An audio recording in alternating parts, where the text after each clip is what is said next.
साइबेरियाई नरक की आवाज। कहा जाता है कि रूसी वैज्ञानिकों ने एक ऐसा बोरहोल खोदा था जो नरक तक पहुंच गया था और वहां से नरक से निकलने वाली चीखें निकल रही थी। एक शहरी किंवदंती है जो बहुत से लोगों को डराती है।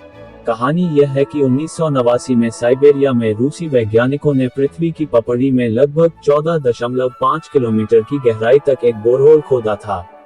ड्रिल एक गुहा में घुस गई और वैज्ञानिकों ने ये देखने के लिए कुछ उपकरण नीचे उतारे कि वहां क्या है।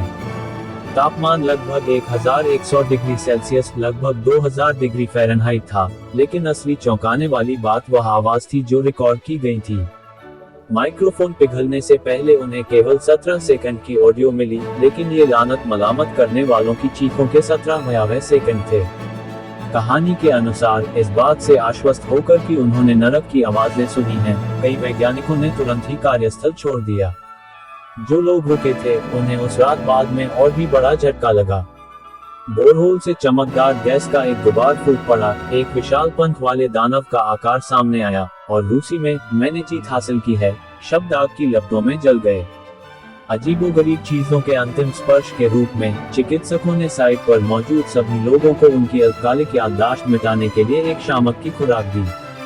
1989 की शुरुआत में इस कहानी को छोटे ईसाई प्रकाशनों, समाचार पत्रों और इस तरह के अन्य प्रकाशनों में व्यापक रूप से पुनर्मुद्रित किया गया था, लेकिन मुख्यधारा के मीडिया द्वारा इस पर शायद ही कोई ध्यान दिया गया हो।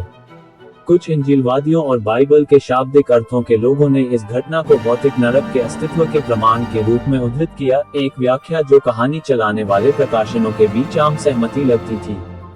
कहानी ने लोकप्रिय रूप से द वे टू हेल का शीर्षक प्राप्त किया। ये कहानी ठीक उसी समय सामने आई जब इंटरनेट का चलन बढ़ने लगा था, और जैसे जैसे ये कहानी बढ़ती गई, वैसे वैसे इसके खंडन की संख्या भी बढ़ती गई। अब तक इंटरनेट पर कम से कम उतने ही दावे हो चुके हैं कि ऑडियो या कहानी झूठी है, जितने दावे इसे सच साबित करने के लिए किए गए हैं। इस कहानी की पहली उपस्थिति 1989 में ट्रिनिटी ब्रॉडकास्टिंग नेटवर्क द्वारा इसके पहले बड़े पैमाने पर प्रकाशन के साथ हुई थी।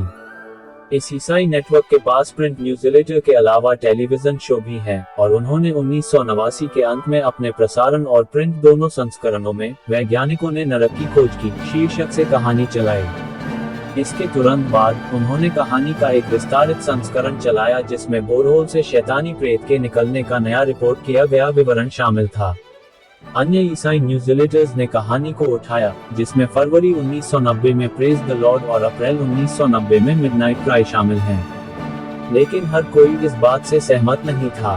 सबसे पहली और स्पष्ट बात यह थी कि साइबेरिया में ऐसा कोई बोरहोल नहीं था। हालांकि उत्तर पश्चिमी रूस में कोला प्रायद्वीप पर एक बोरहोल था, जिसे कोला सुपरडीप बोरहोल कहा जाता है। नॉर्वे से सिर्फ 16 किलोमीटर की दूरी पर स्थित कोला बोरहोल साइबेरिया से उतनी ही दूर है जितनी दूर आप जा सकते हैं और फिर भी रूस में ही रह सकते हैं।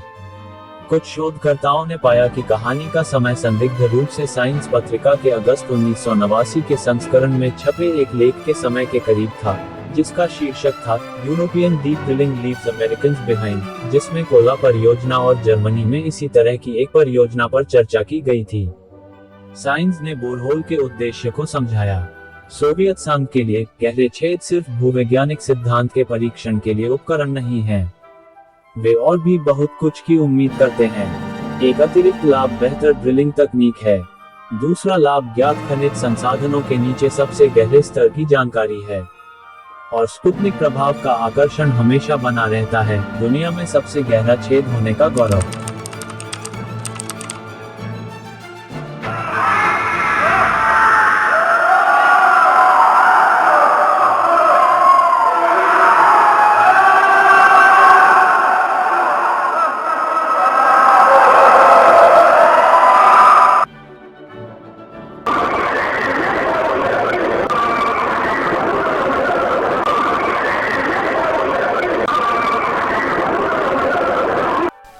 There's one thing I hate about people in hell, it's that they seem to be very repetitive.